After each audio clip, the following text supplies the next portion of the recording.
Mi hijo salió de viaje de negocios y me dejó cuidando a mi nieto autista de 10 años, que nunca había dicho ni una sola palabra. Pero tan pronto como la puerta se cerró, él me miró a los ojos y susurró con una voz clara: «Abuelita, no te tomes el vino que te dio mi papá. Él planeó algo malo para ti». Se me heló la sangre. Aquella botella cara estaba en mi refrigerador, esperando el momento perfecto para ser abierta. Pero antes de continuar, asegúrate de estar suscrito al canal y escribe en los comentarios: ¿desde dónde estás viendo este video? Nos encanta saber hasta dónde están llegando nuestras historias. Nunca imaginé que a los 68 años mi vida pudiera ponerse de cabeza de esa manera. Siempre fui una mujer independiente, viuda desde hace 5 años, viviendo sola en mi casa cómoda en una zona residencial tranquila. Mi hijo Rafael era todo para mí, incluso con nuestros altibajos a lo largo de los años. Él era ejecutivo de una gran empresa, siempre viajando, siempre demasiado ocupado para visitar a su madre con frecuencia. Cuando me llamó aquel martes pidiendo un favor enorme, no lo pensé 2 veces. «Mamá, necesito mucho tu ayuda. Tengo un viaje urgente para cerrar un negocio importante y no tengo con quién dejar a Pedro. Su niñera renunció de última hora y tú sabes lo difícil que es encontrar a alguien que sepa tratar con él». Pedro era mi nieto de 10 años, un niño hermoso, de cabello oscuro y ojos castaños profundos, diagnosticado con autismo severo desde los 3 años. Nunca había dicho una palabra en su vida.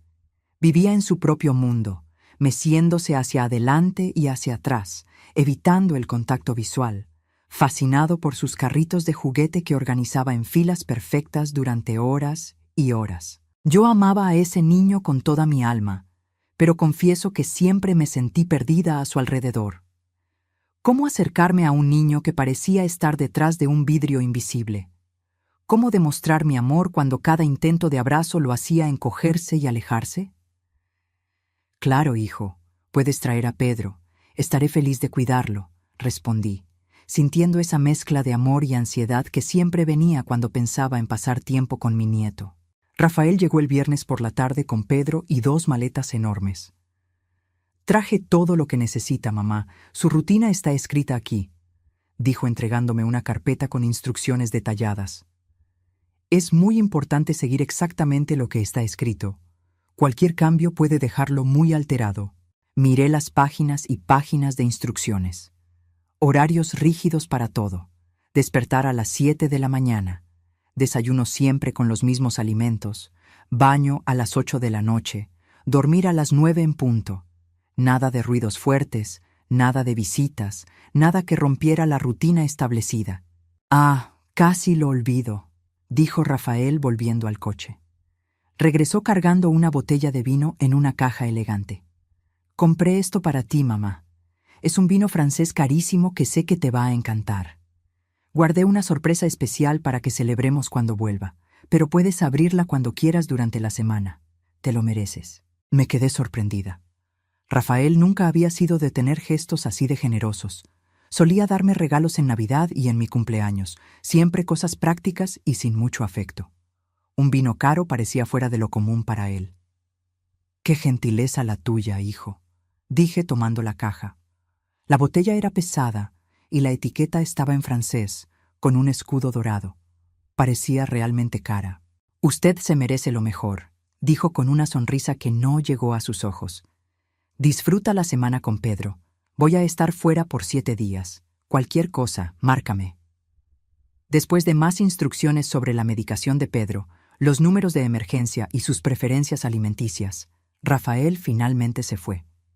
Me quedé en la sala con mi nieto, que estaba sentado en el piso organizando sus carritos en filas coloridas, completamente ajeno a todo a su alrededor. «Bueno, Pedro, seremos solo nosotros 2 por los próximos días», hablé suavemente, sabiendo que probablemente ni me estaba escuchando.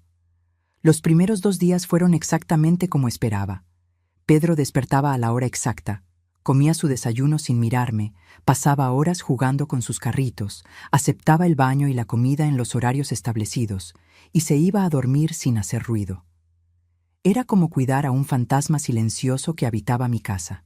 Yo intentaba conversar con él, aún sabiendo que no habría respuesta. ¿Quieres ver la tele, cariño? ¿Qué tal si dibujamos juntos? La abuela hizo tu merienda preferida.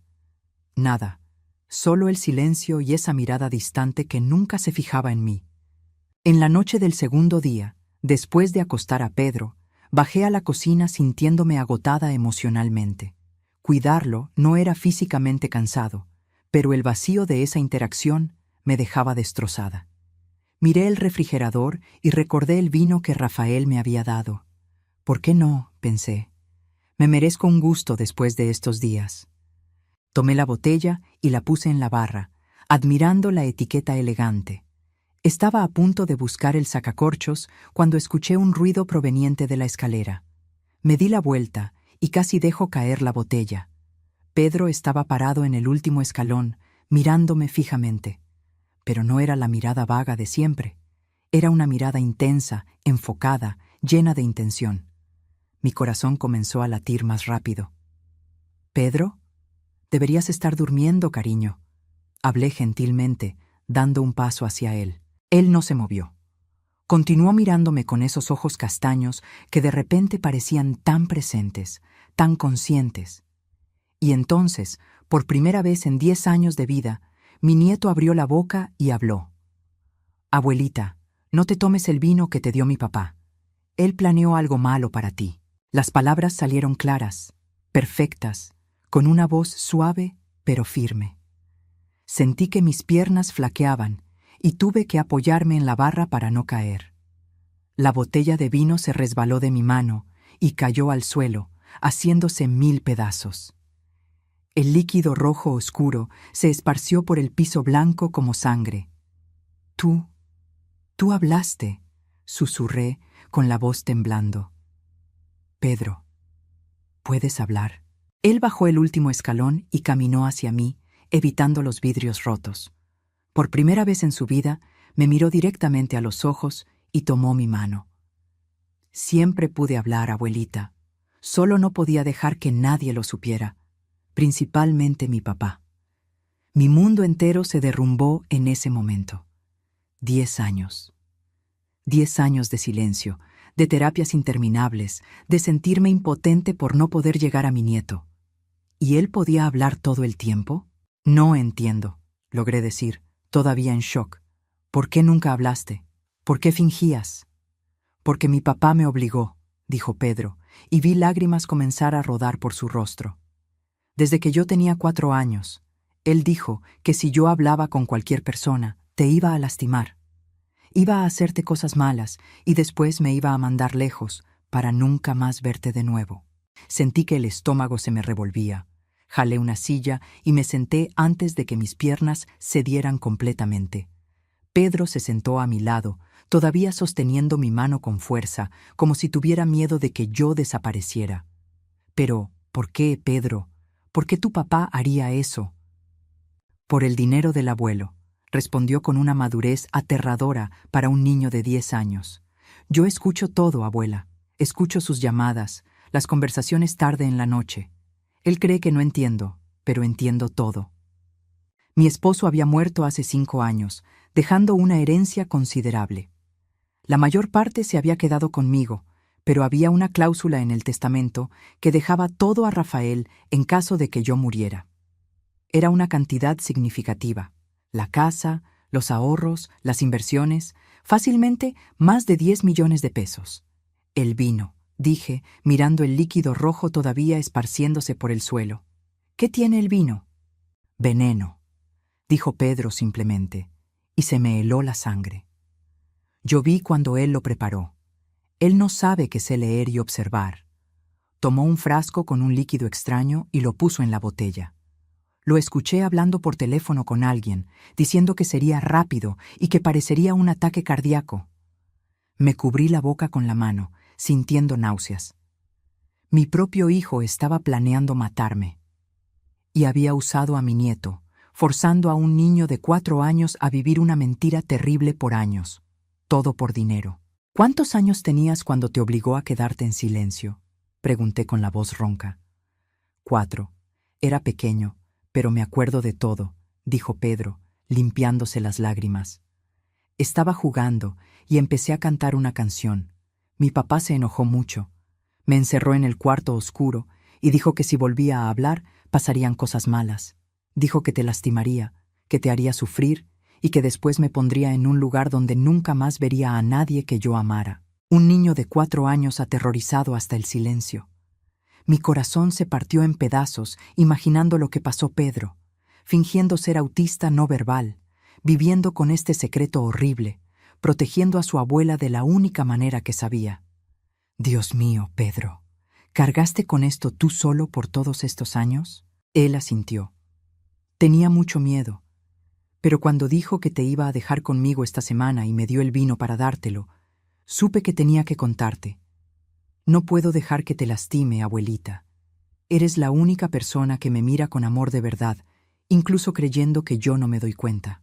Abracé a mi nieto por primera vez, y en vez de encogerse como siempre hacía, se acurrucó en mí y lloró. Lloramos juntos ahí en la cocina, rodeados de vidrios rotos y vino envenenado, mientras el peso de años de mentiras y manipulación finalmente salía a la luz. Nunca voy a dejar que nada malo te pase, le prometí, y nunca más vas a necesitar quedarte en silencio. Nunca más. Pero incluso mientras hacía esa promesa, mi mente ya estaba corriendo. Rafael volvería en 5 días. Él esperaría encontrar mi muerte accidental, heredaría todo, y Pedro continuaría preso en aquella mentira terrible. Yo necesitaba actuar rápido y con inteligencia. Pedro, necesito que me cuentes todo lo que sabes. Cada detalle, cada conversación que escuchaste, todo lo que viste. ¿Puedes hacer eso? Él asintió, limpiándose la cara. Puedo. Me acuerdo de todo. Pasamos horas conversando esa noche. Limpié el vino derramado con cuidado, recogiendo los vidrios rotos y guardando todo en bolsas de plástico separadas. Algo me decía que aquella botella rota sería una evidencia importante. Pedro me contó cosas que hicieron que se me helara la sangre. Él no era solo inteligente, era brillante. A los 4 años, cuando Rafael lo forzó al silencio, Pedro ya sabía leer. En los años siguientes, desarrolló habilidades sorprendentes, justamente porque nadie le prestaba atención. Cuando hay gente cerca, finjo que no entiendo nada, explicó. Me quedo meciéndome, mirando al piso, organizando mis carritos. Las personas hablan frente a mí como si fuera invisible. Médicos, terapeutas, maestros, todos creen que no comprendo. Pero tú comprendes todo, dije, maravillada y horrorizada al mismo tiempo. Todo. Leo los reportes médicos cuando mi papá los deja en la mesa. Escucho sus conversaciones. Sé que tiene muchas deudas, abuela. Deudas de juego, de inversiones malas. Está desesperado por dinero. Rafael siempre pareció exitoso por fuera. Ropa cara, coche importado, departamento en una zona exclusiva como Polanco. Nunca imaginé que todo fuera una fachada construida sobre deudas crecientes. ¿Él habló con alguien sobre el veneno?, pregunté, todavía procesando la magnitud de la traición. Con un hombre llamado Dr. Carvajal. No sé si es médico de verdad o si es solo un apodo. Escuché a mi papá decir que el Dr. Carvajal conseguiría algo indetectable, que parecería muerte natural para una señora de tu edad. Sentí un escalofrío. Rafael había planeado todo meticulosamente. No fue un impulso, fue premeditación fría. Hay más, continuó Pedro, con la voz más baja. Él ha estado investigando sobre autismo y sobre cómo las personas autistas no son testigos confiables. Lo leí en su computadora. Se está preparando por si alguien sospecha algo. Va a decir que soy un niño con discapacidad mental severa y que cualquier cosa que yo diga no tiene valor. La profundidad de la maldad de mi hijo era difícil de procesar. No solo me estaba matando por dinero, sino que había transformado a su propio hijo en una herramienta y en una garantía contra las consecuencias. Pedro, ¿hay algo más que no me hayas contado?, pregunté gentilmente. Cualquier detalle puede ser importante. Él dudó, mordiéndose el labio. Hay documentos. Mi papá guarda papeles en una carpeta azul en su despacho. Ya los leí cuando él sale. Tiene anotaciones sobre ti, sobre tu salud, sobre el testamento del abuelo. Y tiene planes. ¿Qué tipo de planes? Planes sobre qué hacer después. Cómo va a fingir estar destrozado con tu muerte. Cómo va a organizar el funeral. Hasta ensayó lo que le va a decir a la gente, dijo Pedro, y sus ojos se llenaron de lágrimas nuevamente. Hay una nota que dice: asegurar que el niño continúe silencioso. Métodos más permanentes si es necesario. Se me heló la sangre. Rafael estaba considerando hacer algo permanente con Pedro si creía que el secreto estaba en riesgo. Él nunca te va a lastimar, prometí, jalando a mi nieto cerca. No lo voy a permitir, pero necesitamos ser muy listos sobre cómo manejar esto. Miré el reloj. Era casi medianoche. Teníamos 5 días hasta que Rafael volviera. 5 días para reunir pruebas, hacer un plan y asegurar que mi hijo enfrentara las consecuencias de sus actos sin poner a Pedro en peligro. Primera cosa, dije, vas a seguir fingiendo. Cuando estemos solos, puedes hablar conmigo, pero si alguien viene aquí, necesitas volver a ser el Pedro que todos conocen. ¿Puedes hacer eso? Hago eso desde hace 6 años, abuela, dijo con una tristeza que me partió el corazón. Puedo continuar por unos días más. Segundo, vamos a documentar todo. Voy a conseguir grabar las conversaciones de tu papá si él llama. Voy a fotografiar esos documentos que mencionaste. Y vamos a guardar este vino como evidencia. Pedro asintió. Puedo ayudar. Sé usar la computadora, el celular, todo. La gente subestima a los niños autistas. Creen que no podemos hacer nada. Pasé el resto de esa noche haciendo un plan. Llamé a mi abogado de confianza, el licenciado Enrique, dejando un mensaje diciendo que necesitaba hablar urgentemente sobre actualizar mi testamento. También llamé a mi doctora, la doctora Almeida, agendando una consulta de emergencia. Cuando salió el sol, Pedro estaba durmiendo en el sofá, agotado emocionalmente. Lo cubrí con una manta y me quedé observando a aquel niño extraordinario que había sido forzado a vivir una mentira terrible por tanto tiempo. Rafael iba a pagar por lo que hizo, no solo por intentar matarme, sino por robar años de la infancia de su propio hijo, por transformarlo en una herramienta y mantenerlo prisionero del silencio a través del miedo. A las 9 de la mañana, Rafael llamó. Forcé mi voz para sonar normal y alegre. «Hola, hijo. ¿Cómo va el viaje?» «Todo excelente, mamá. ¿Cómo está Pedro?» «Como siempre, calladito, jugando con sus carritos. Está todo bajo control». «¿Abrió el vino que le di?», preguntó, y pude detectar una ansiedad mal disimulada en su voz.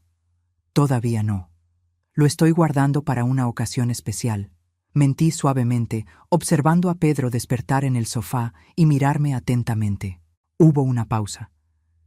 «No necesita esperar, mamá. Es para que usted lo disfrute durante la semana. Ábralo hoy en la noche. Relájese un poco. Usted se lo merece». La insistencia era perturbadora. Él estaba ansioso de que yo bebiera pronto. «Tal vez lo abra hoy, sí. Gracias de nuevo por la gentileza, hijo». Después de colgar, Pedro vino hacia mí. ¿Estaba nervioso? Sí, ansioso de que beba el vino.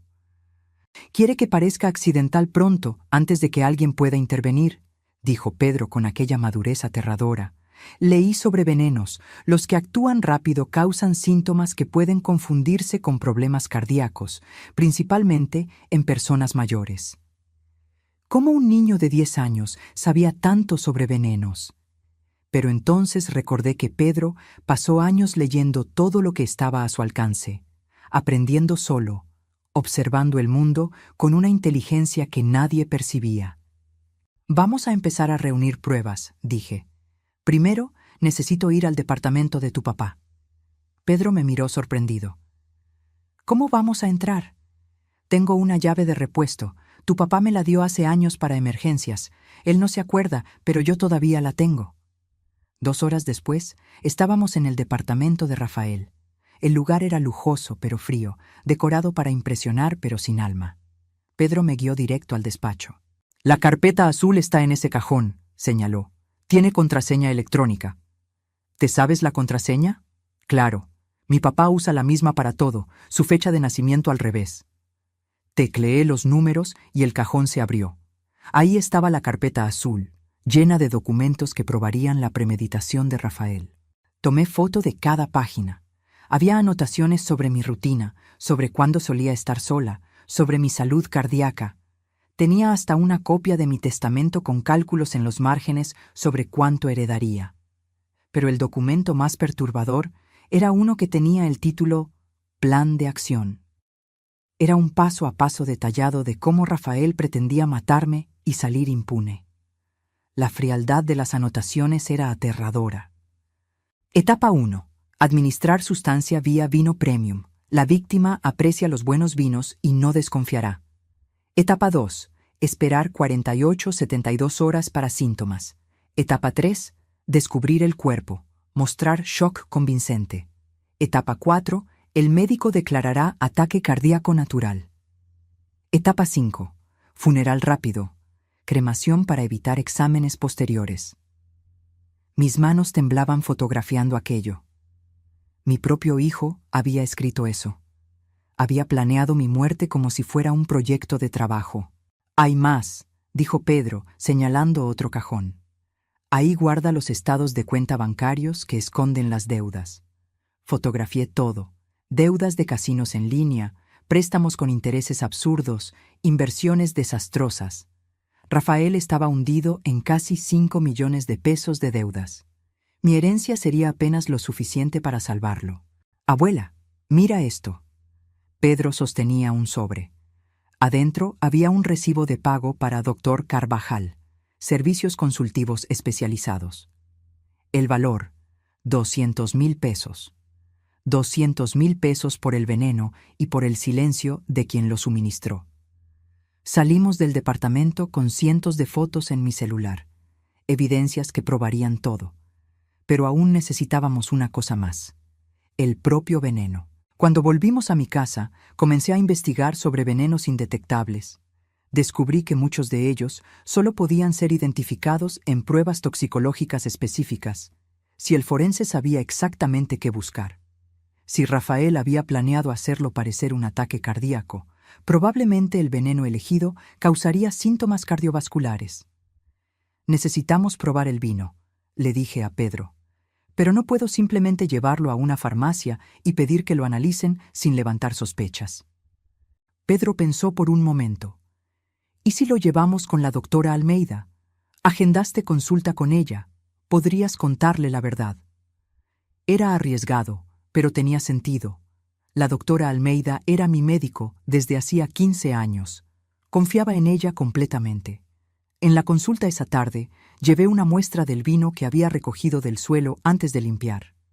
Le expliqué todo a la doctora Almeida, mostrándole las fotos de los documentos de Rafael. Ella se puso pálida al escuchar mi historia. «Celia, esto es muy serio. Necesitamos involucrar a la policía inmediatamente». «Todavía no», pedí. «Necesito hacer esto de la manera correcta. Si vamos a la policía o al Ministerio Público ahora, Rafael va a tener tiempo de prepararse, de destruir evidencias, de crear una defensa.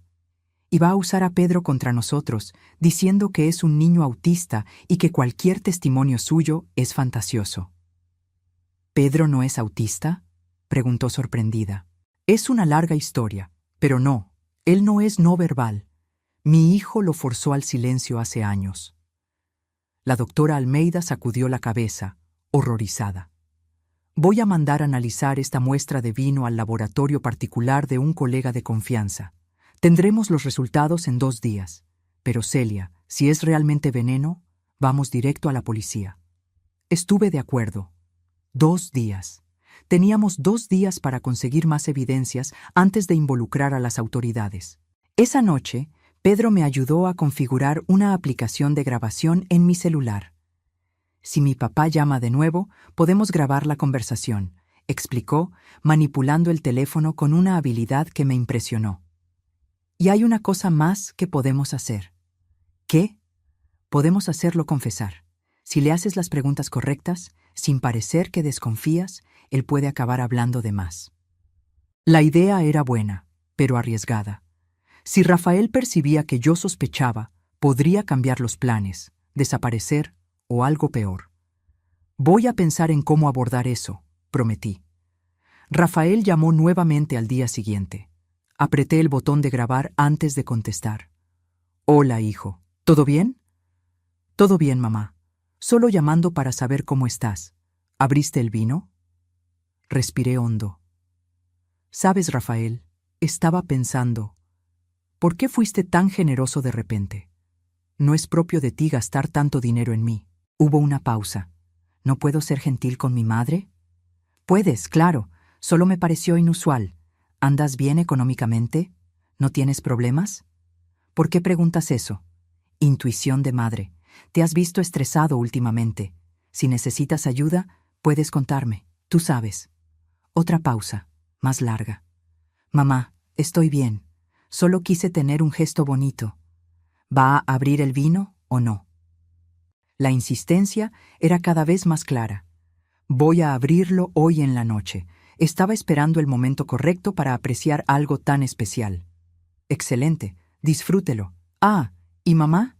No necesita esperar ocasión especial para nada. Usted ya tiene edad para disfrutar las cosas cuando tiene ganas. Ya tiene edad.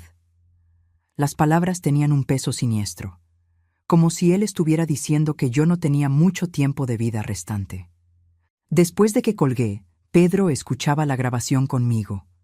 Está nervioso, observó. Tiene miedo de que no bebas. O tal vez esté impaciente por heredar pronto, respondí amargamente. Los resultados del laboratorio llegaron al día siguiente. La doctora Almeida me llamó con voz seria. Celia, el vino contiene una sustancia llamada aconitina. Es un veneno derivado de la planta acónito, extremadamente tóxico. En una dosis como la que estaba en esa botella, causaría un paro cardíaco en cuestión de horas. Y lo peor, sin pruebas específicas, pasaría desapercibido en una autopsia estándar. El médico declararía muerte natural por ataque cardíaco. Sentí que el estómago se me revolvía. Era real. Mi hijo realmente quería matarme. Necesita ir a la policía ahora, insistió la doctora Almeida. Tengo el dictamen aquí. Es evidencia concreta. Un día más, pedí. Solo un día más. Rafael vuelve mañana. Quiero que él se entregue solo. ¿Cómo? Miré a Pedro, que estaba escuchando todo con esos ojos inteligentes. Tengo un plan, pero va a exigir que yo sea una buena actriz. Pasé el resto del día preparando todo. Llamé al licenciado Enrique, mi abogado, y le conté toda la historia. Él se quedó en shock, pero aceptó ayudarme. Voy a preparar documentos de cambio de testamento, dijo. Y voy a estar presente mañana con un notario y agentes cuando confrontes a Rafael. Necesitamos garantizar que todo se haga legalmente y que las pruebas sean admisibles.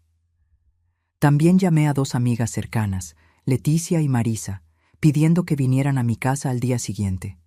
Ellas no sabían los detalles, pero aceptaron estar ahí. ¿Va a ser como una emboscada?, preguntó Pedro. Más o menos. Tu papá va a llegar esperando encontrar una escena, pero va a encontrar otra completamente diferente. Esa noche ensayé con Pedro todo lo que necesitaba hacer. Él tendría que fingir ser autista no verbal frente a todos hasta el momento exacto en que yo le diera la señal. Entonces, él podría hablar y contar su versión de la historia. «Ya no tengo miedo, abuela», dijo Pedro antes de dormir. «Me cansé de fingir. Quiero poder ser yo mismo». «Mañana lo serás», prometí. «Y nunca más vas a necesitar esconder quién eres». Rafael llegaría a las 4 de la tarde del día siguiente. A las 3, mi casa estaba llena. El licenciado Enrique con un notario público, Leticia y Marisa.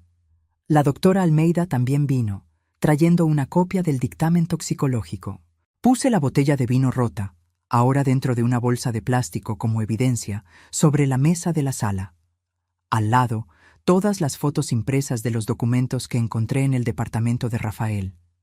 Pedro estaba sentado en el suelo, organizando sus carritos en silencio perfecto, interpretando el papel que fue forzado a vivir por años. Pero yo sabía que por dentro él estaba atento a cada detalle.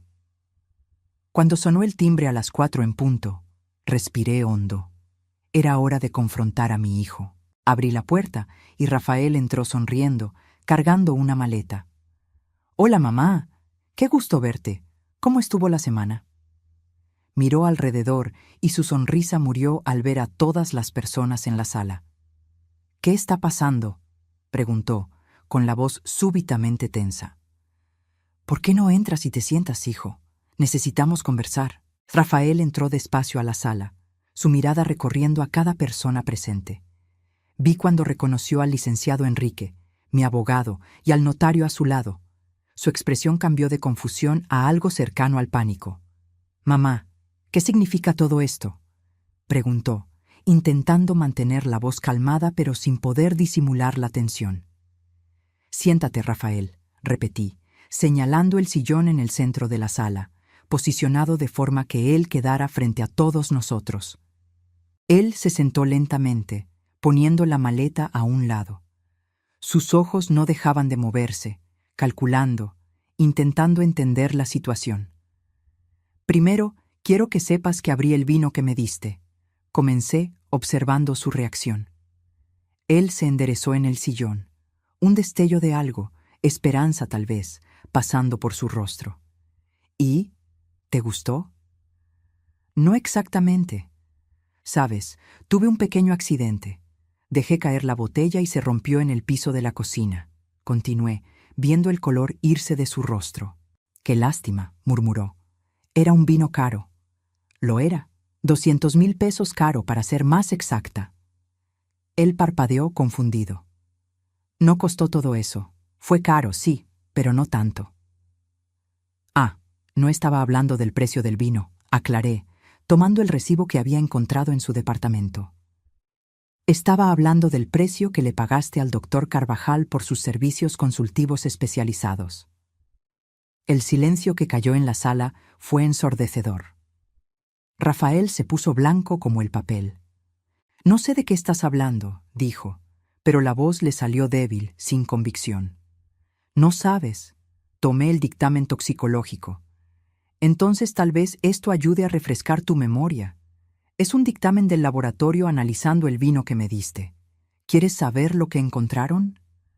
Rafael se levantó bruscamente. «No necesito escuchar esto.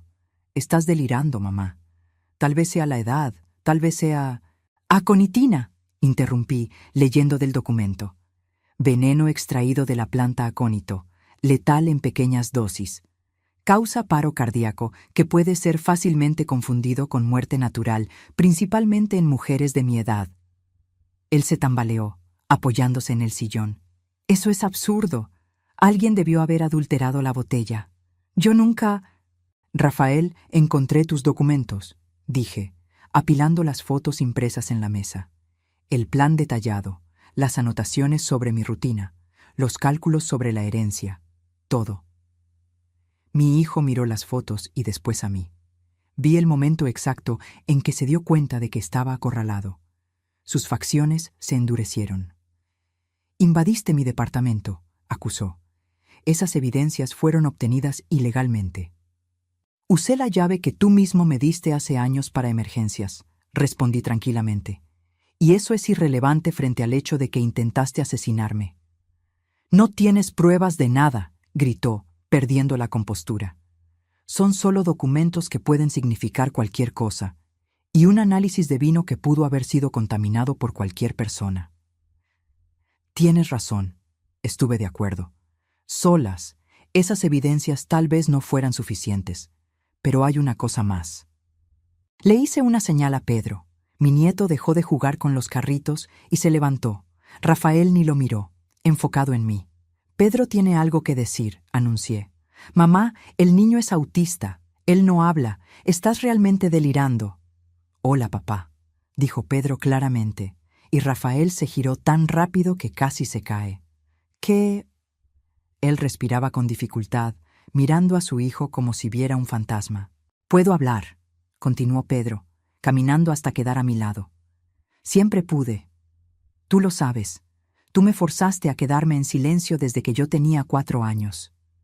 Rafael sacudió la cabeza frenéticamente. «No, eso no es posible. Él es...» Él tiene autismo severo.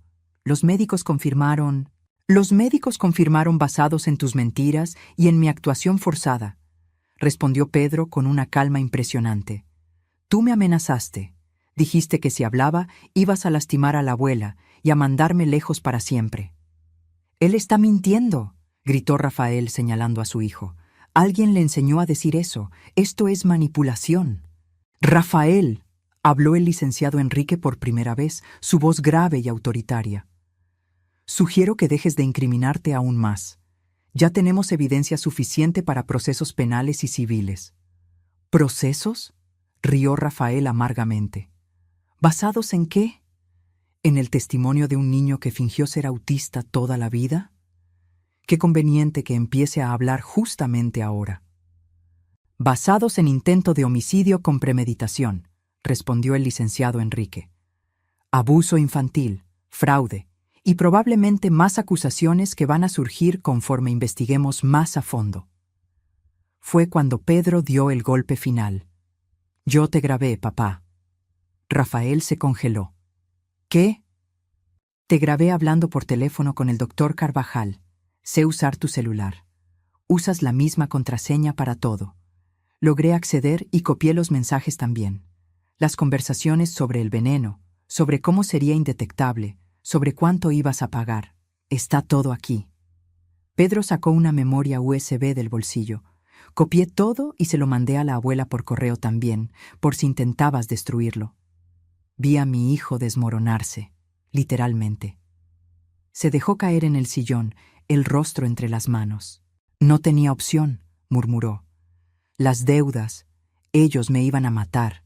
Gente peligrosa, necesitaba el dinero. ¿Entonces la solución fue matar a tu propia madre?, pregunté, la voz temblando de emoción contenida. ¿Y transformar a tu hijo en una herramienta y en una víctima?, añadió la doctora Almeida, hablando por primera vez.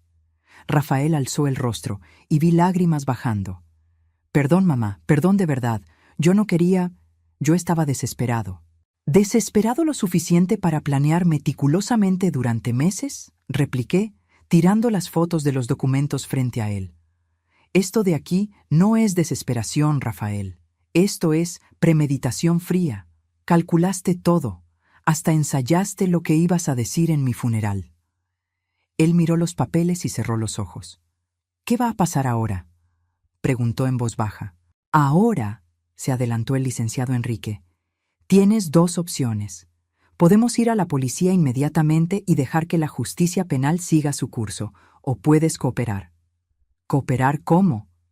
Entregando al doctor Carvajal y a todos los involucrados, confesando todo formalmente, renunciando a cualquier derecho sobre la herencia de tu madre, y aceptando las consecuencias de tus actos, incluyendo perder la custodia de Pedro. Rafael miró a su hijo. Pedro, no, dijo Pedro firmemente. Tú no eres mi papá de verdad. Un papá no hace lo que tú hiciste, con nadie, mucho menos con su propia mamá y su propio hijo. La madurez y el dolor en las palabras de aquel niño de 10 años me partieron el corazón. Voy a cooperar, dijo Rafael finalmente. Voy a contar todo. Solo, ¿puedo hablar con mamá a solas un minuto? Miré al licenciado Enrique, que sacudió la cabeza. No es aconsejable. Está bien, estuve de acuerdo. Puede hablar aquí mismo frente a todos. Rafael respiró hondo. Mamá, sé que no hay excusa para lo que hice. Sé que nunca me vas a perdonar, pero necesitas saber que yo siempre te amé. Las deudas, la presión, la desesperación, eso me transformó en alguien que ya no reconozco. El amor no intenta matar, respondí simplemente. El amor no aterroriza a un niño de 4 años al silencio. El amor no planea funerales mientras la persona todavía está viva. Él bajó la cabeza. Hay una cosa más que necesitas saber, continué. Ya cambié mi testamento. Tú no heredas nada más de mí. Todo va para Pedro, administrado por un fideicomiso hasta que él cumpla 25 años. Nunca más vas a tener acceso a un centavo mío.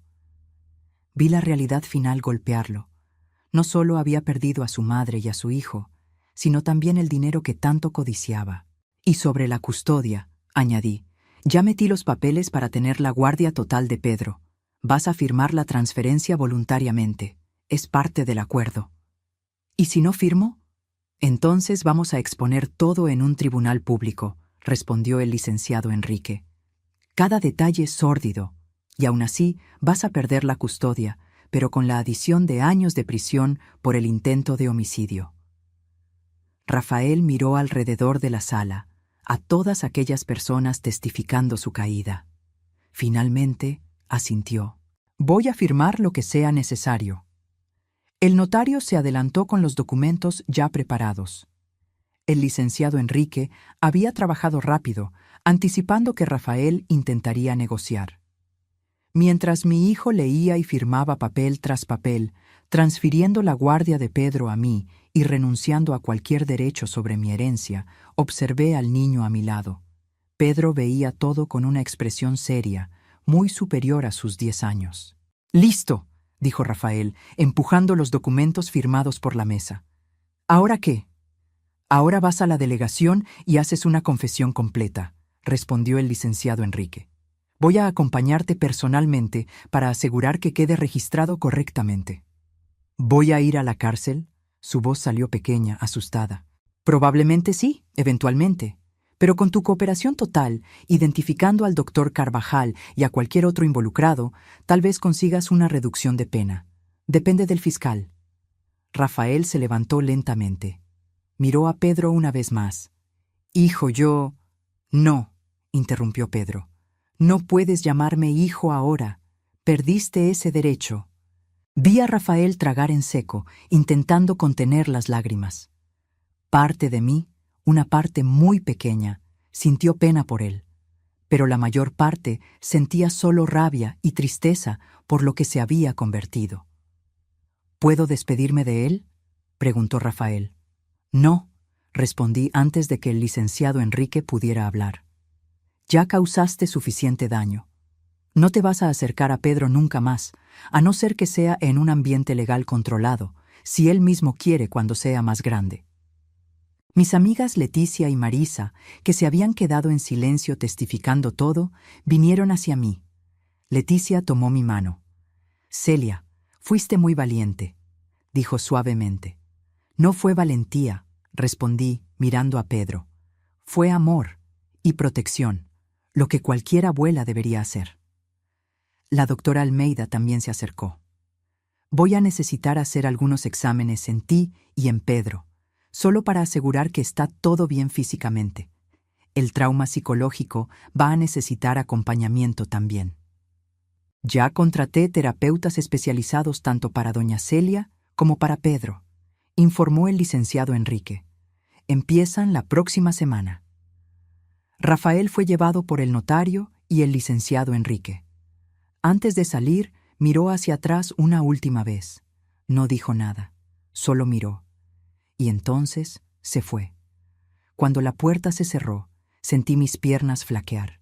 Leticia y Marisa me ayudaron a sentarme. «Se acabó», murmuré. «Realmente se acabó». Pedro vino a acurrucarse en mi regazo, algo que nunca había hecho antes por causa de la fachada que mantenía. «Abuelita, ¿puedo llorar ahora?». «Puedes, mi amor. Podemos llorar juntos». Y lloramos. Por los años perdidos, por el trauma, por la traición.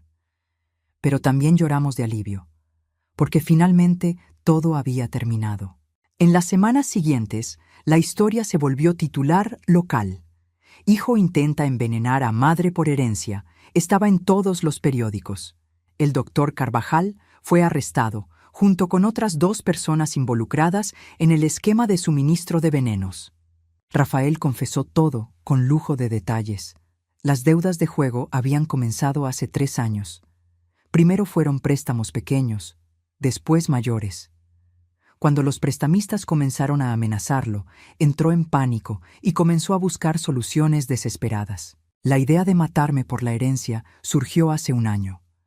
Al principio, rechazó el pensamiento, pero conforme las amenazas se ponían más serias y las deudas crecían, la idea se fue volviendo menos absurda en su cabeza, hasta que finalmente cruzó la línea. En cuanto a Pedro, La revelación de que no era realmente autista no verbal causó sensación. Los psicólogos infantiles quedaron fascinados por el caso. ¿Cómo un niño tan pequeño había logrado mantener la fachada por tanto tiempo? ¿Cuánto daño causó eso?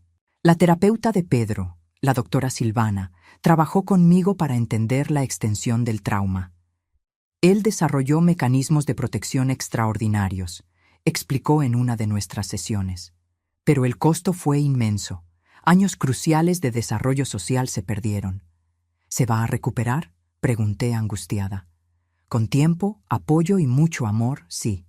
Pedro es resiliente, pero va a cargar cicatrices emocionales por el resto de su vida. Comencé a ver esas cicatrices en las semanas siguientes. Pedro tenía pesadillas frecuentes. Despertaba gritando, creyendo que lo estaban mandando lejos. Tenía momentos de pánico cuando escuchaba voces masculinas fuertes, recordándole las amenazas de su padre. Pero también vi progresos. Por primera vez, estaba haciendo amigos. Niños de la colonia venían a jugar. Al principio, Pedro no sabía cómo interactuar. Años fingiendo ser no verbal lo dejaron sin práctica en las interacciones sociales normales. Pero estaba aprendiendo, riendo, siendo niño por primera vez. 3 meses después de la confrontación, recibí una carta de la prisión. Era de Rafael. El licenciado Enrique me llamó antes de que llegara. Doña Celia, su hijo, mandó una carta. No está obligada a leerla si no quiere. Lo pensé mucho antes de abrirla. Pedro estaba en la escuela, así que estaba sola cuando finalmente rasgué el sobre. La carta era larga, escrita a mano con la caligrafía de Rafael que yo conocía tan bien. Él pedía disculpas, repetidas veces. Explicaba cómo había caído tan bajo, cómo la desesperación había nublado cualquier sentido moral. Decía que pasaba los días en la prisión pensando en todo lo que había perdido. Pero fue el final de la carta lo que me hizo llorar. Mamá, sé que nunca me vas a perdonar, ni pido eso, pero necesito que sepas una cosa. Cuida bien a Pedro. Él es especial, siempre lo fue. Incluso cuando lo forcé al silencio, siempre supe que era brillante. Protégelo, dale el amor y la libertad que nunca le di. Y si un día, años en el futuro, él quiere conocerme de nuevo, voy a aceptar cualquier elección que él haga. Con amor y arrepentimiento eterno, Rafael. Guardé la carta en un cajón. Tal vez un día se la mostraría a Pedro.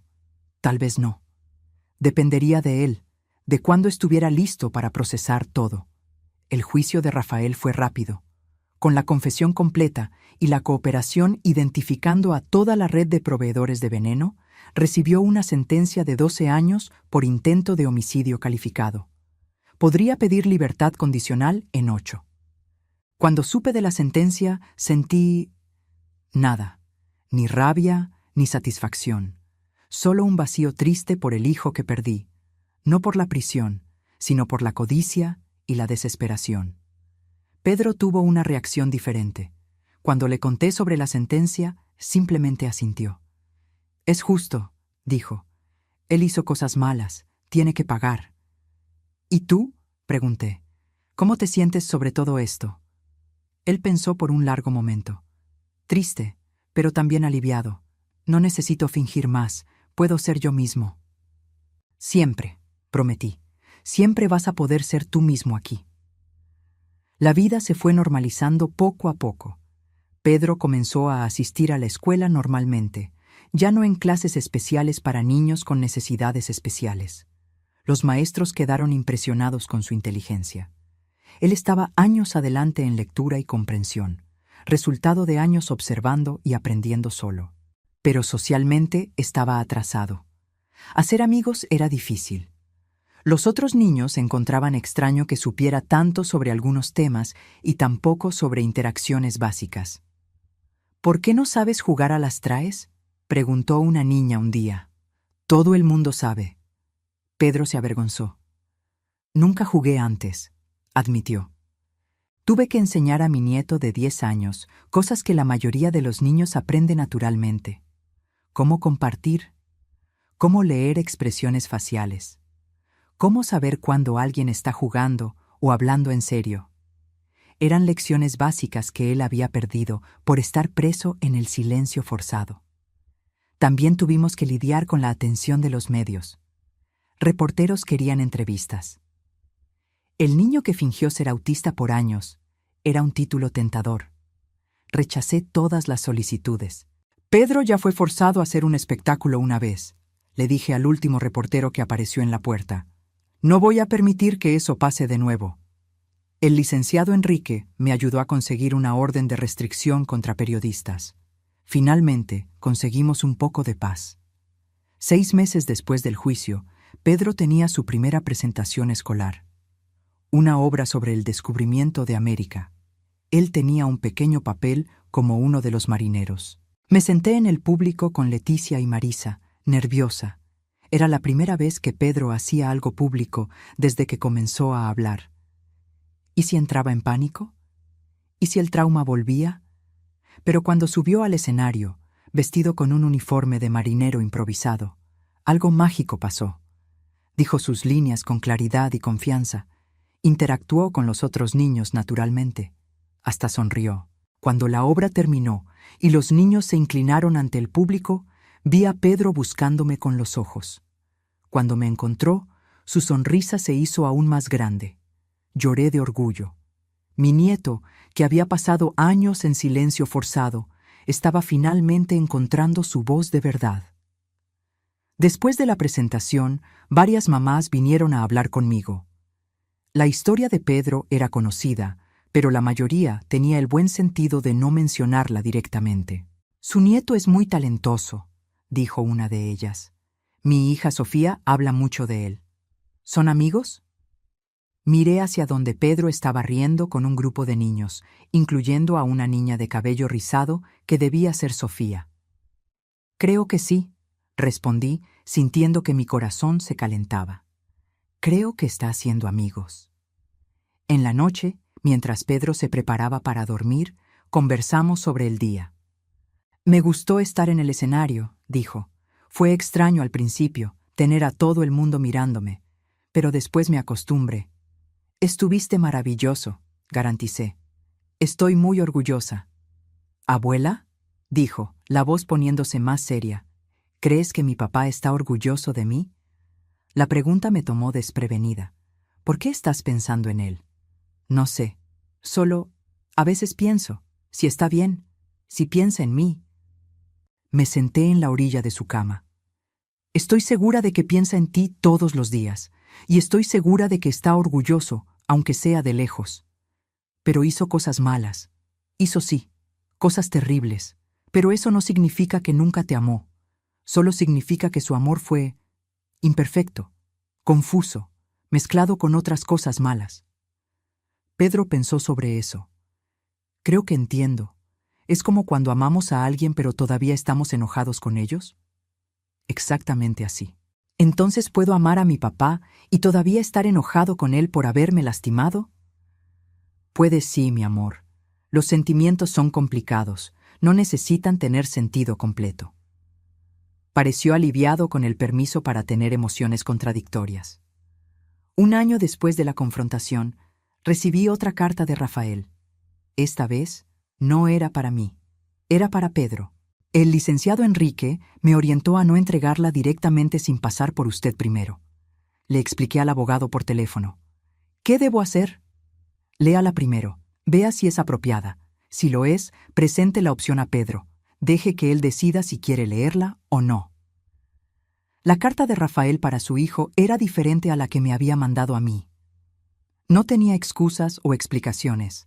Era solo un padre hablando con su hijo. Rafael contaba sobre la vida en la prisión, sobre las clases que estaba tomando, intentando terminar una carrera que había abandonado años atrás, sobre los libros que estaba leyendo, sobre cómo pensaba en Pedro todos los días. Él no pedía perdón, no pedía una visita, solo compartía su vida de la manera que un padre haría en una carta normal para su hijo. Le mostré la carta a la doctora Silvana primero. ¿Es seguro mostrarle esto? Ella leyó cuidadosamente. No veo nada perjudicial aquí. De hecho, puede ser benéfico. Pedro tiene asuntos no resueltos con el padre. Esto puede ser un paso para procesarlos. Esa noche me senté con Pedro. Tu papá te mandó una carta. No necesitas leerla si no quieres, pero está aquí si quieres. Él miró el sobre por un largo momento. ¿Puedo leerla después? ¿Cuando esté listo? Claro, la voy a dejar aquí en tu cajón. Tú decides cuándo y si quieres leerla. Le tomó 3 semanas mencionar la carta nuevamente. La leí, dijo simplemente durante el desayuno. ¿Y? Fue extraña. Habló sobre cosas normales, como si fuéramos una familia normal. Ustedes fueron una familia, aunque complicada. Preguntó si quiero escribirle de vuelta. Se me apretó el estómago. ¿Y tú quieres? Pedro movió el cereal pensativo. No sé. Parte de mí quiere, pero otra parte todavía está enojada. No necesitas decidir ahora, y no importa lo que decidas, te voy a apoyar. Él asintió, pareciendo aliviado. Más de 3 semanas pasaron. Entonces, un día, encontré a Pedro en la mesa de la cocina, escribiendo. Cuando me acerqué, vi que era una carta. ¿Puedo mandarle esto? Preguntó, mostrando el papel. Leí la carta. Era corta, cuidadosa. Pedro contaba sobre la escuela, sobre la obra, sobre sus nuevos amigos. No mencionaba nada sobre el pasado o sobre el perdón. Era solo una actualización, de la manera que un hijo le escribiría a su padre. Claro que puedes mandarla, dije, sintiendo lágrimas en los ojos. No era reconciliación, tal vez nunca lo sería, pero era un paso, un pequeño paso en dirección a algún tipo de paz. 2 años pasaron desde aquella semana terrible. Pedro ahora tenía 12 años y estaba floreciendo. Continuaba brillante académicamente, pero finalmente estaba alcanzando el desarrollo social que había perdido. Tenía un grupo sólido de amigos. Sofía, la niña de la obra, se convirtió en su mejor amiga. Los dos eran inseparables, siempre juntos haciendo trabajos escolares o simplemente conversando. ¿Ella sabe de mi historia?, me preguntó Pedro un día. No sé. ¿Por qué? Porque quiero contarle, pero tengo miedo de que me tenga miedo o le parezca raro. ¿Por qué le parecería raro? Porque fingí ser autista por años, porque mi papá intentó matarte, porque toda mi vida fue una mentira hasta hace 2 años. Me senté con él. Pedro, tu vida no fue una mentira. Fuiste forzado a una situación imposible cuando eras muy pequeño para entender. Sobreviviste de la manera que pudiste. No tiene nada de raro eso. Tiene valentía. ¿Crees que deba contarle? Creo que las verdaderas amistades se construyen con honestidad. Si Sofía es realmente tu amiga, va a entender. Pero solo cuéntale cuando te sientas listo. Él le contó 2 semanas después. Vino a casa pálido y callado. ¿Cómo te fue?, pregunté. Ella lloró, dijo. Lloró mucho, pero no por creer que fuera raro. Lloró porque se puso triste por lo que pasé. ¿Y ahora? Ahora dijo que somos mejores amigos para siempre, y que cualquiera que intente lastimarme va a tener que vérselas con ella primero. Sonreí. Parece una buena amiga. Es la mejor. La relación de Pedro con su padre continuaba complicada. Intercambiaban cartas regularmente ahora. Rafael nunca pedía visitas, respetando los límites que establecimos, pero compartía su vida, sus pensamientos, su progreso. Está diferente en las cartas, observó Pedro un día. Más real, menos como el papá que yo conocía. La prisión cambia a las personas, a veces para bien, a veces para mal. ¿Crees que cambió para bien? Honestamente, no sé, solo el tiempo lo dirá. Cuando Pedro cumplió 13 años, organicé una fiesta. Por primera vez, tuvo amigos de verdad para celebrar con él. La casa estaba llena de risas y ruido de niños jugando. Leticia vino a ayudarme a servir el pastel. Mira nada más, dijo, señalando a Pedro rodeado de amigos. ¿Quién diría que hace 3 años él estaba viviendo aquella mentira terrible? Los niños son resilientes, respondí. Más de lo que imaginamos. Y las abuelas también, dijo ella, abrazándome. Tú salvaste a ese niño, Celia, de más formas que una. En la noche, después de que todos se fueron, Pedro me ayudó a limpiar. «El mejor cumpleaños de mi vida», dijo él, sonriendo. «¿Mejor cómo?» «Porque por primera vez pude ser yo mismo completamente, sin fingir, sin esconder. Solo yo». Aquellas palabras valieron todo lo que pasamos. En terapia, la doctora Silvana continuaba trabajando con Pedro sobre el trauma. «Él está progresando maravillosamente», me dijo en una sesión. «Pero todavía hay trabajo que hacer, principalmente en relación a la confianza y al miedo al abandono. ¿Qué puedo hacer para ayudar?» «Continúe haciendo lo que ya hace, siendo constante, presente, amorosa. Es lo que él más necesita». Pedro todavía tenía pesadillas ocasionales. Todavía tenía momentos de ansiedad cuando hombres desconocidos se acercaban. Todavía se trababa cuando escuchaba discusiones fuertes, recordando las amenazas de su padre. Pero estaba aprendiendo a lidiar con eso, desarrollando mecanismos saludables de afrontamiento, creciendo a pesar del trauma. Un día, llegó a casa con un proyecto escolar.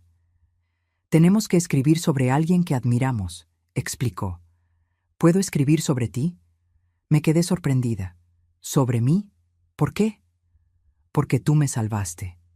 No solo de aquella semana con el vino, sino de años de silencio.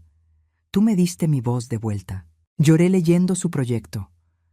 Pedro escribió sobre valentía, sobre amor incondicional, sobre cómo yo había arriesgado todo para protegerlo. Me veía a través de sus ojos y mal me reconocía. Era una heroína cuando me sentía apenas una abuela, haciendo lo que cualquier abuela haría. Pero tal vez fuera eso lo que ser héroe significaba. Hacer lo correcto incluso cuando es difícil. Proteger a quien amamos incluso cuando el costo es alto. 3 años después de la confrontación, Pedro y yo fuimos llamados para una audiencia. Rafael estaba pidiendo la posibilidad de visitas supervisadas. «No necesita aceptar», me garantizó el licenciado Enrique. «Tiene todo el derecho de rechazar». Pero miré a Pedro. «¿Qué es lo que tú quieres?» Él pensó por un largo momento. «Quiero verlo, no para perdonar u olvidar, pero para, no sé, tal vez tener un cierre». «¿Estás seguro?» «Lo estoy, pero solo si vienes conmigo». La visita se agendó para una semana después, en un ambiente controlado, con supervisores presentes. Cuando llegamos, Rafael ya estaba esperando. 3 años de prisión lo habían cambiado. Estaba más delgado, con canas que no tenía antes. Parecía más viejo, más cansado. Cuando vio a Pedro, sus ojos se llenaron de lágrimas. «Hijo, hola», dijo Pedro simplemente, manteniendo la distancia. Nos sentamos en una mesa pequeña. Un supervisor se quedó cerca, pero no interfirió. «Creciste», dijo Rafael, con la voz quebrada. «3 años hacen eso», respondió Pedro sin emoción. «Pedro, yo no sé qué decir además de perdón. Sé que no es suficiente, nunca lo será, pero necesito que sepas que me arrepiento todos los días de lo que hice». «¿Te arrepientes de haberme forzado al silencio o de haber intentado matar a la abuela?», preguntó Pedro directamente. Rafael tragó en seco. «De todo, de cada mala decisión que tomé, de haber dejado que la desesperación me transformara en un monstruo». «Tú eras un monstruo antes», dijo Pedro con calma. «Desde que yo tenía 4 años, las deudas solo te dieron una excusa». Vi a Rafael encogerse con la verdad de aquellas palabras. «Tienes razón», admitió. «Siempre fui débil, egoísta. Puse mis necesidades por encima de todos, principalmente de ustedes». «¿Por qué estás diciendo esto ahora?», preguntó Pedro. «¿Por qué no antes?». «Porque antes yo no lograba ver. Estaba ciego por la codicia, por el miedo, por la desesperación. Aquí en la prisión, sin distracciones, finalmente tuve que mirarme a mí mismo de verdad, y no me gustó lo que vi». Nos quedamos en silencio por un momento. «Voy a perdonarte eventualmente», dijo Pedro finalmente. «No porque te lo merezcas, sino porque yo merezco paz. Pero eso no significa que te quiera en mi vida». Rafael asintió, lágrimas rodando libremente ahora. «Entiendo y acepto», Solo, gracias por venir, por darme esta oportunidad de pedir disculpas cara a cara. La visita duró apenas 30 minutos. Cuando salimos, Pedro estaba callado, procesando. ¿Cómo te sientes?, pregunté en el coche. Triste, pero también aliviado. Es extraño. No es extraño, es humano. ¿Crees que realmente cambió? Honestamente, creo que lo está intentando. Si lo va a lograr, solo el tiempo lo dirá. 5 años pasaron desde aquella semana que cambió nuestras vidas para siempre. Pedro ahora tenía 15 años, un adolescente alto e inteligente, a punto de terminar la preparatoria con 2 años de anticipación. La historia del niño que fingió ser autista por años todavía era recordada ocasionalmente, pero Pedro aprendió a lidiar con la atención. Es parte de quien soy, dijo cierta vez. No puedo cambiar el pasado, solo puedo construir un futuro mejor. Y estaba haciendo exactamente eso. Había sido aceptado en varias universidades prestigiosas, con becas completas. Quería estudiar psicología, especializarse en trauma infantil. Quiero ayudar a otros niños que pasaron por lo que pasé, explicó. Niños forzados al silencio de diferentes maneras. Quiero darles voz como tú me la diste a mí. Rafael había sido liberado en libertad condicional después de 5 años, por buen comportamiento. No intentó acercarse a nosotros sin permiso. Consiguió un empleo humilde, pagando sus deudas lentamente. Ocasionalmente, él y Pedro se encontraban. No era una reconciliación completa, pero era algo. Una relación cautelosa, llena de límites claros, pero con espacio para crecer. Él está realmente diferente, me dijo Pedro después de uno de los encuentros. Más humilde, más real. ¿Eso te hace feliz?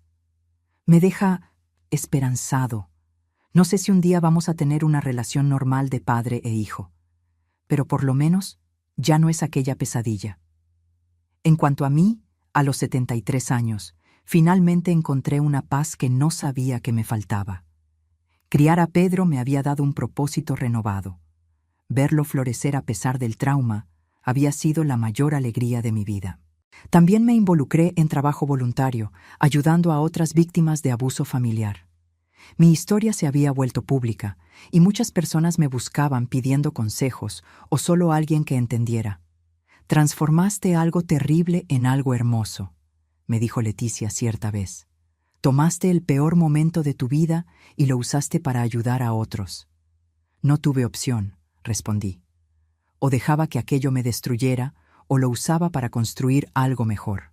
En una tarde de domingo, Pedro y yo estábamos en la terraza, tomando limonada y viendo la puesta de sol. Él estaba leyendo un libro de psicología, siempre estudiando, siempre aprendiendo.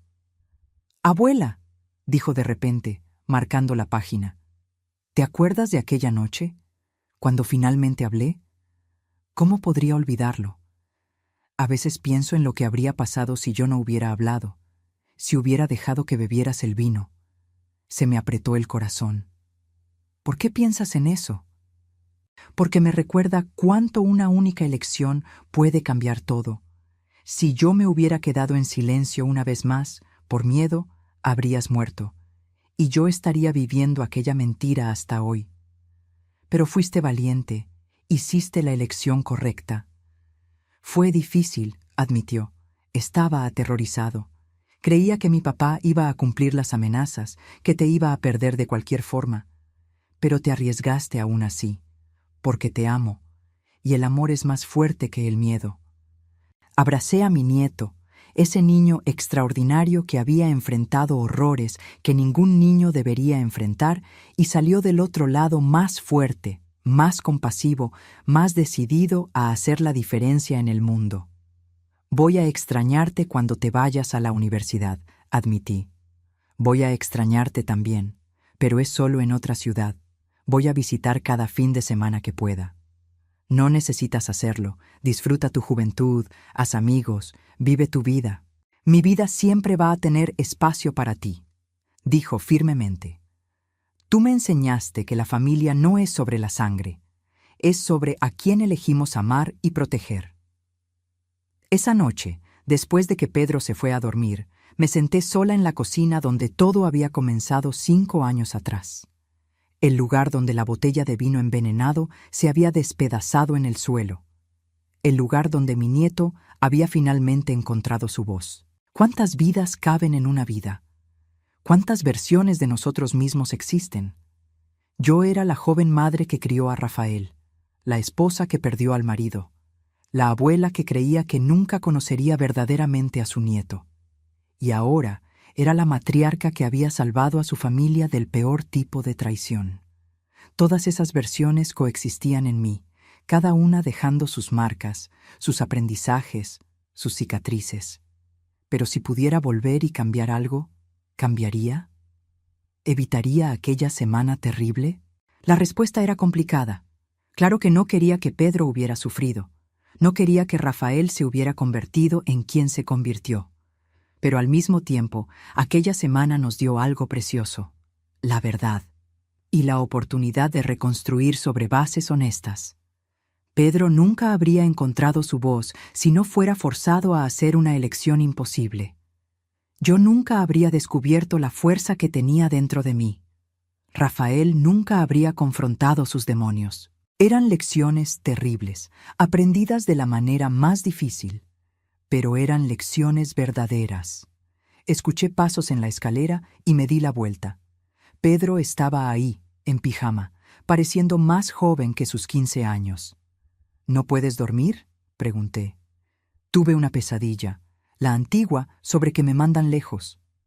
Las pesadillas eran raras ahora, pero todavía ocurrían ocasionalmente. Ven acá.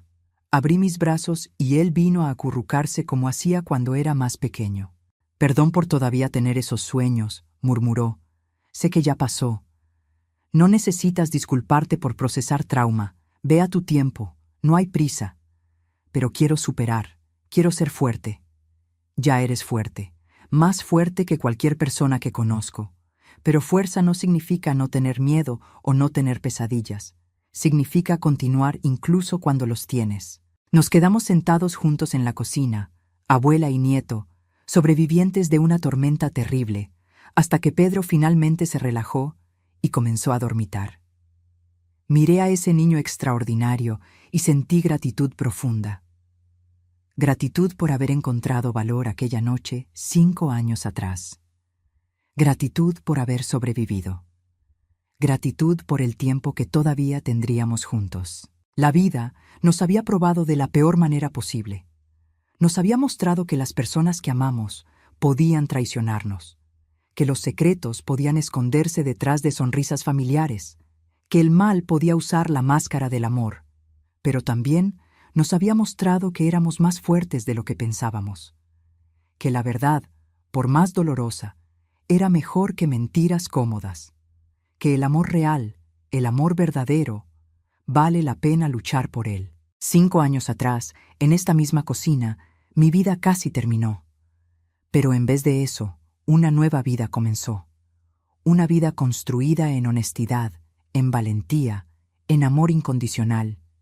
Y si pudiera mandar un mensaje a la Celia de 5 años atrás, la mujer a punto de recibir aquella botella de vino envenenado, ¿qué le diría? Le diría que confiara en el amor, que confiara en la valentía de un niño, que confiara en que incluso en las horas más oscuras hay luz esperando del otro lado. Le diría que va a sobrevivir, que va a ser más fuerte, que va a transformar la mayor traición en una historia de redención. Pero principalmente le diría: presta atención cuando él hable, porque aquella voz, silenciada por tanto tiempo, va a cambiar todo, va a salvarlos a los dos, y va a mostrar que el amor verdadero, es más poderoso que cualquier veneno. Ahora, si te gustó esta historia, haz clic en suscribirse y dime en los comentarios qué parte te dejó con la boca abierta. Ah, y no olvides convertirte en miembro para tener acceso a videos exclusivos que no subo aquí. Te espero allá.